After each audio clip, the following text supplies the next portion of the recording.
Oke, assalamualaikum warahmatullahi wabarakatuh. Waalaikumsalam warahmatullahi wabarakatuh. Balik lagi di channel YouTube-nya List Project dan kali ini kita ada di segmen Bincang Asik. Yes. Setelah sekian lama gue nggak bikin konten Bincang Asik, kali ini nggak sengaja, ya kan? Nggak ada agenda sebenarnya bikin konten, tapi tiba-tiba kepikiran karena ternyata yang gue ajak ngobrol tadi sore adalah orang yang kemudian punya visi besar terhadap desa dan kemudian kontribusinya sejauh ini juga cukup banyak untuk desa. Kali ini kita bincang asik bareng Pak Aris. Gimana Pak, kabar sehat? Alhamdulillah sehat. Iya, ini Pak Aris ini sebagai ketua Pokdarwis ya Pak ya? Iya. Kalau teman-teman yang nggak tahu Pokdarwis itu apa, Pokdarwis itu adalah kelompok sadar wisata. Jadi itu kerjasama dengan BUMDes atau gimana sih Pak sebenarnya kalau Pokdarwis itu? Sebenarnya enggak juga sama Mas. Enggak juga ya Pak? Pokdarwis ini hanya dikenal mulai 2008-2009. 2008-2009. Hampir di Indonesia semuanya 2008-2009. Nah, dan saya dan teman-teman ini di desa kita mulai 2008 sudah aktif. 2008 berarti udah aktif. Ya. Nah, awal mula kenapa kemudian Pak Aris terjun di Pokdarwis atau pasti kan ada yang motivasi atau ada trigger khusus gitu kan. Sebenarnya awalnya tuh kenapa sih Pak milih saya kayaknya harus ngembangin wisata di desa nih gitu kan. Sebenarnya tidak juga sampai wisata Mas. Oh, tidak juga sampai wisata. Kalau bincang tadi sore itu kan kita fokus wisata. Iya. Awalnya kita tidak ke situ. Awalnya kita adalah teman-teman penggiat lingkungan aja. Jadi telaga ini di bawah ini di Buku Cinta Mas. Di sini ada telaga Menjer. Dulu itu kotornya luar biasa. Telaga Menjer ini kotor banget. Kotornya luar biasa. Kemudian pohon-pohon di green belt-nya juga jarang. Kita mencoba untuk itu rutin membersihkan sampah-sampah di sana. Karena sampah-sampah itu dari aliran Sungai Serayu yang dialirkan ke sini, sehingga sampahnya mengurangi pemandangan menurut banyak orang. Jadi orang dulu Telaga Menjer ini salah satu destinasi di Wonosobo yang begitu ramenya dulu, kemudian karena kotor dan sebagainya menjadi sepi.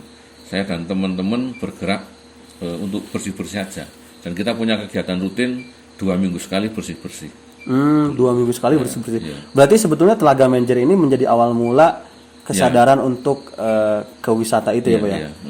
Oh iya, untuk teman-teman yang mungkin tadi gue lupa ngenalin, Pak Aris ini ketua atau apa ya, ibaratnya teman-teman di sini nyebutnya mungkin gabungan dari kelompok-kelompok sadar wisata dan dipilihlah koordinatornya sebagai orang yang menggerakkan Pak Aris. Di Wonosobo itu forum komunikasi Mas. Forum komunikasi. Pokdarwis. Dan Bapak tadi kan kayaknya juga sebagai pendamping desa juga ya Pak ya? Ya. Oh iya, pendamping desa. Dan saat ini berarti udah berapa lama Pak dari awal mula ngebangun kesadaran itu sampai saat ini, sampai bisa dirasakan? Ini kan kita ada di objek wisatanya ya Pak. Ngomong pemberdayaan lama ya Mas, kita mulai 2008. Istiqomahnya banyak banget berarti. Sekarang sudah 2020 ya. Iya. Tidak terasa. Saya dulu belum nikah sudah. Seperti anak saya sudah 3 Mas. Oh iya. Anak 14 tahun, berarti sudah 14 tahun Mas ngomong wisata dan teman-teman. Kebetulan saya punya tim yang solid, yang dulu 3 hari sekali kita ngumpul untuk ngopi, diskusi soal lingkungan, kemudian diskusi soal wisata. Berarti 14 tahun itu ibaratnya menurut saya kan banyak banget mungkin tantangannya juga ya. Kalau kemudian kita nggak konsisten mungkin nggak menghasilkan, ditinggalin aja gitu kan. Nah itu Mas. Gimana Pak tuh? Saat ini yang namanya desa wisata kan boomingnya luar biasa. Iya. Tapi perencanaan dan sebagainya saya kira banyak dikesampingkan oleh teman-teman desa. Mohon maaf kalau saya nyebut teman-teman desa dan banyak, tidak hanya di Wonosobo, saya kira di Wonosobo banyak penggiat atau kemudian desa yang mencoba mengupgrade desanya menjadi desa wisata, ternyata gagal. Gagalnya itu karena memang satu, dibutuhkan orang-orang militan, bukan soal militan dia berani berjuang dan sebagainya, tapi bagaimana mereka berproses diskusi, kemudian mereka belajar, tidak kemudian instan ada uang kemudian ada barang dan dijual, itu tidak mesti laku gitu. Berarti banyak juga kelompok-kelompok sadar wisata itu yang gagal di awal itu gitu ya Pak ya? Gagalnya itu karena mungkin banyak kan karena instan Mas, hanya karena instan, dia dibentuk hanya instan itu. Dia menurut mereka, desa mereka punya potensi, kemudian didorong untuk kemudian dipromosikan ternyata setahun 2 tahun hilang. Nah, untuk ngejaga ritme supaya pengalaman Bapak sendiri ya ketika kita bicara tentang kelompok sadar wisata, untuk ngejaga ritme supaya itu tuh tidak tidak surut semangatnya, tidak surut konsistensinya, itu seperti apa Pak kalau di pengalaman Bapak tuh? Ya konsisten aja Mas, tidak usah membangun yang namanya destinasi wisata itu langsung sekali jadi, harus pelan-pelan, karena yaitu di Wonosobo itu banyak sekali sebenarnya. 2 tahun mereka sudah tidak ada namanya, padahal di awal mereka sangat dikenal, misalnya bahkan dikenal sampai tingkatan nasional itu. Tapi banyaklah, jadi pengalaman teman-teman desa itu sering tidak melakukan studi dulu, atau mereka tidak belajar menganalisa dulu. Jadi mereka menganggap bahwa saya punya potensi, kemudian saya kembangkan sendiri, dan mereka tidak belajar dengan teman-teman yang lain. Artinya teman-teman yang lain itu penggiat yang lain atau desa yang lain, yang udah atau jadi mungkin kabupaten yang lain. Jadi mereka dengan imajinasinya membangun dirinya tanpa belajar lebih dulu, dan faktor kegagalannya lebih besar. Nah, sejauh ini kendala Bapak sendiri dalam menggerakkan teman-teman di kelompok sadar wisata itu, kendala utamanya apa Pak? Kalau sejauh ini Bapak rasakan? Namanya saja kelompok sadar wisata, Mas. Yang sadar berarti. Yang menyadarkan orang itu kan luar biasa susahnya. Orang pingsan disadarkan, apalagi orang yang menurut mereka pemikirannya tidak soal wisata. Wonosobo ini kan daerah agamis Mas. Kalau kemudian orang-orang hanya untuk ditarik untuk wisata itu, mereka masih berpikirnya malah terlalu jauh. Dia tidak step by step, tapi terlalu jauh. Nanti kalau wisata nanti jadinya kayak di sana gitu. Berarti masih belum begitu terbuka dengan hal semacam itu berarti ya Pak. Oh, mungkin kendalanya memang balik lagi ke tiap kelompok juga ada perbedaan, atau mungkin ada karakter permasalahan sendiri gitu ya. Nah, di kelompok sadar wisata sendiri, ini nama kelompok sadar wisatanya apa Pak kalau di sini Pak? Lembah Seroja Mas. Lembah Seroja. Lembah Seroja, desanya Desa Maron, Kecamatan Garung ya, Kabupaten Wonosobo, sampai bisa berproses mendapatkan income untuk penghidupan kelompok sadar wisata itu di tahun berapa Pak? Kan tadi ngerintisnya 2008. Itu mulai bisa ada income dan sebagainya tahun berapa Pak kira-kira? Tahun 2008 kita berproses bersih-bersih, kemudian tahun Telaga Menjar ini adalah aset milik Pemkab Mas. Jadi dia tiketnya itu masuk PAD Kabupaten. Kemudian 2013 kita mencoba untuk kerjasama dengan Pemkab. Kita hanya ngelola parkir dulu. Dulu kita tukang parkir semua Mas. Oh iya Pak. Teman-teman ini tukang parkir, teman-teman Pekdaris. 2008 itu? Karena salah satu cara untuk mempromosikan ya kita harus tahu situasi di dalamnya. Sehingga kita mencoba untuk jadi tukang parkir. Satu hal yang kemudian disadari atau kemudian diakui atau tidak, keberadaan Pekdaris ini sebenarnya sangat luar biasa. Jadi Telaga Menjar ini dulu per tahun hanya PAD 15 juta kalau tidak salah. Per tahun? 2013. Kemudian saya dan teman-teman masuk menjadi tukang kebersihan, menjadi tukang parkir. Di situ kita mencoba sambil promosi, bikin selebaran dan sebagainya. Di tahun berikutnya sudah naik 30 juta. Kemudian di tahun 2015 sudah targetnya sudah 70 juta PAD, bukan ke kita. Untuk PAD sendiri PAD. 70 Artinya juta. Kan ada peningkatan yang signifikan dari kehadiran kita. Dari 15 juta ke 70 juta luar biasa itu. Nah, kemudian kalau soal income di sini, undang-undang desa sebenarnya luar biasa efeknya gitu. Artinya ketika desa mulai sadar, kemudian terutama BUMDes ya. Jadi peran BUMDes di sini luar biasa. Artinya saya kebetulan pengurus BUMDes Mas. Jadi jenengan di Pekdaris tapi di BUMDes juga berarti? Iya, kebetulan pengurus BUMDes. Jadi 2017 BUMDes di kita terbentuk. Nah, kemudian saya salah satu pengurus di dalamnya. Dan di BUMDes itu banyak komponen, banyak organisasi yang kemudian dimasukkan ke BUMDes. Karena memang di desa kita banyak tokoh-tokoh yang sebenarnya ternyata mereka suka juga dengan dunia wisata. Nah, dengan itu sebenarnya kita bicara yang Bukit Cinta ya Mas? Iya, ini yang Bukit Cintanya Pak. Kita tidak bicara yang Telaga Menjar. Jadi 2016 kita mencoba mengawali pendakian. Saat kemudian 2017 kita coba buka tiket. Waktu itu dalam 1 minggu buka tiket itu kita dapat 4.721 pengunjung. 1 Itu minggu libur lebaran waktu itu. Kita kejar momen libur lebaran. 4.700 Pak. Ya. Dalam 1 minggu, kemudian dalam 1 tahun kita dapat sekitar 9.000 pengunjung. Waktu itu belum ada apa-apa di sini Mas, tidak ada bangunan permanen, hanya jalan aja. Kemudian ada spot foto biasa. Nah, kemudian di 2018 ada peningkatan yang cukup signifikan, kita 300% jumlah pengunjung dari angka 9.000. Sekitar 27.000 berarti. 27.000. Nah, tapi sebenarnya yang mahal itu di wisata itu biaya perawatan Mas. Maintenance-nya berarti Ya, jalan misalnya, perawatan jalan atau kemudian hal-hal yang lain. Apalagi persaingan wisata saat ini luar biasa ya. sungguh sangat tidak hanya luar biasa Mas. Makanya ada sekarang itu badan hukum sendiri. Katakanlah ada satu badan hukum namanya perusahaan desa wisata. Padahal dia bukan desa, tapi dia perusahaan. Gitu. Perusahaan desa wisata. Ya. Oh, ada badan hukumnya juga Pak itu. Sumilir itu dusun wisata itu dia bukan desa Mas, tapi itu milik perusahaan. Sumilir yang di Semarang. Iya. Dusun Sumilir itu ya. Iya. Oh, itu milik Itu bukan desa. itu iya. Perusahaan. Milik perusahaan berarti ya. Nah, model-model sekarang adalah investor ini masuk untuk ngandeng desa lewat BUMDes untuk mengembangkan desanya.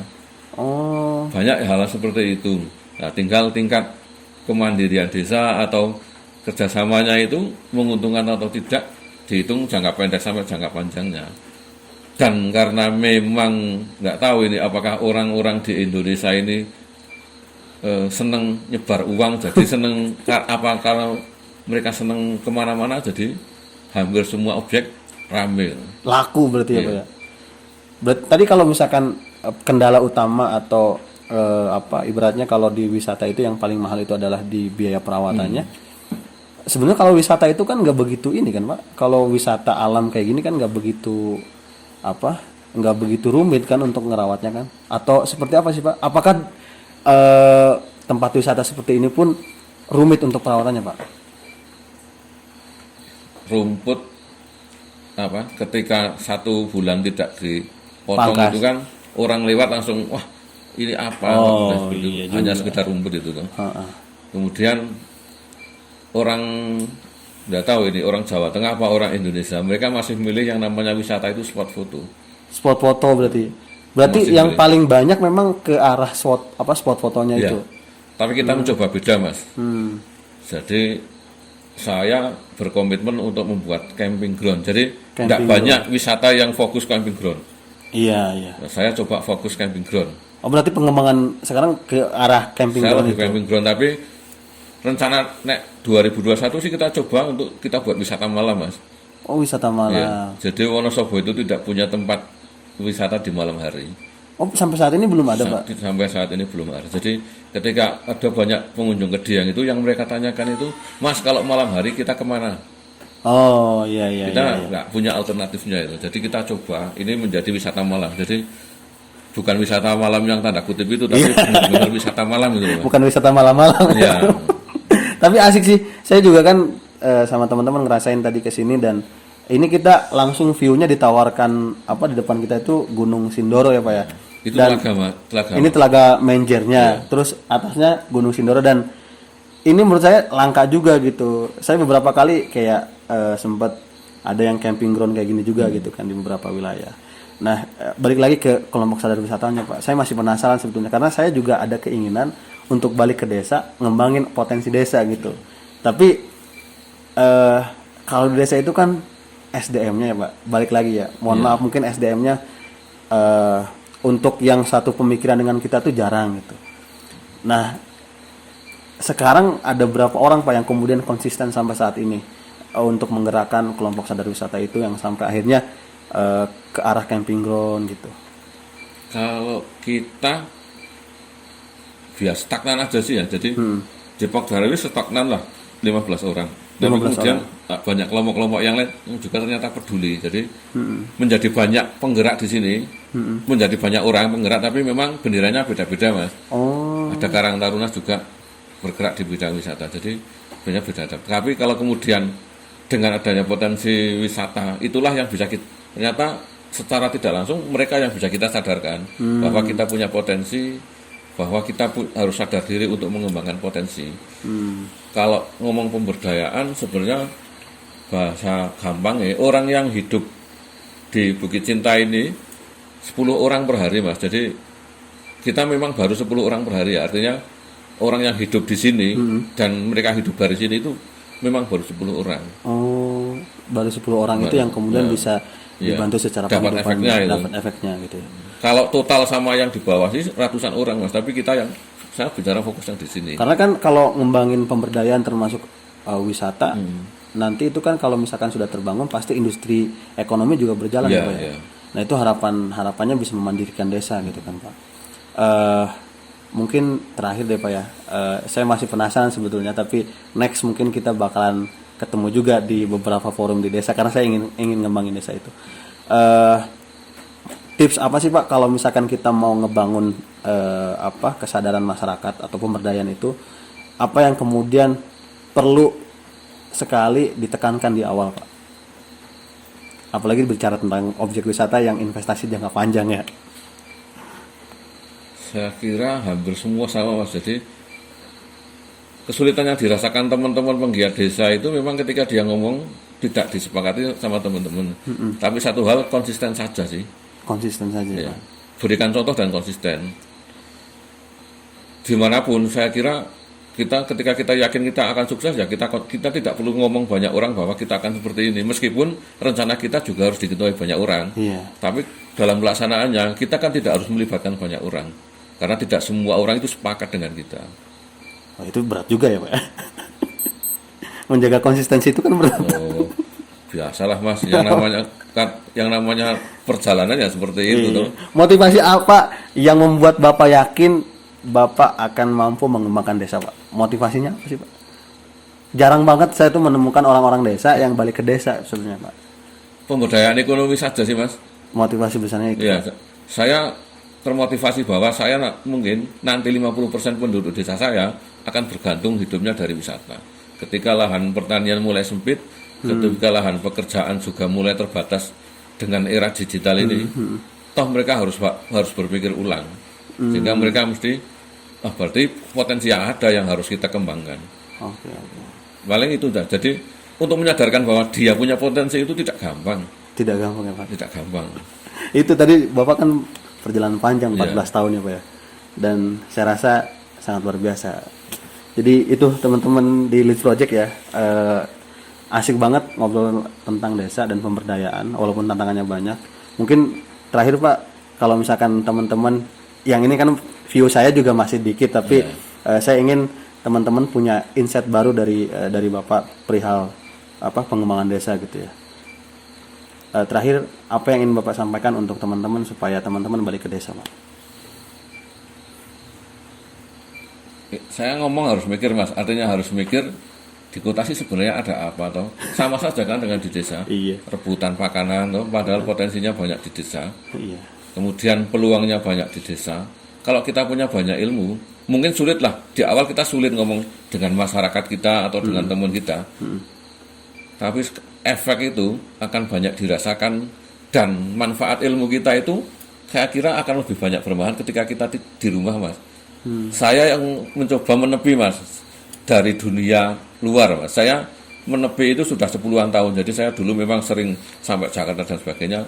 Saya saat ini menepi di rumah saja lah. Toh di rumah saya juga harus mikir saya, istri saya, kemudian teman-teman saya gitu. Luar biasa. Jadi itu teman-teman motivasi dari Pak Aris bahwa balik lagi beliau punya keinginan untuk berdampak terhadap sekitar dan pemberdayaan ekonomi menjadi tujuan utama ketika kita bicara tentang desa. Terima kasih banyak Pak Aris. Semoga semakin maju dan semakin berkembang potensi desanya gitu ya, dan saya yakin Bukit Cinta ini jadi trigger untuk desa wisata yang lain juga ikut berkembang. Amin. Terima kasih banyak Pak Aris. Mohon maaf, jangan lupa di like, subscribe, and comment di List Project. Terima kasih. Assalamualaikum warahmatullahi wabarakatuh.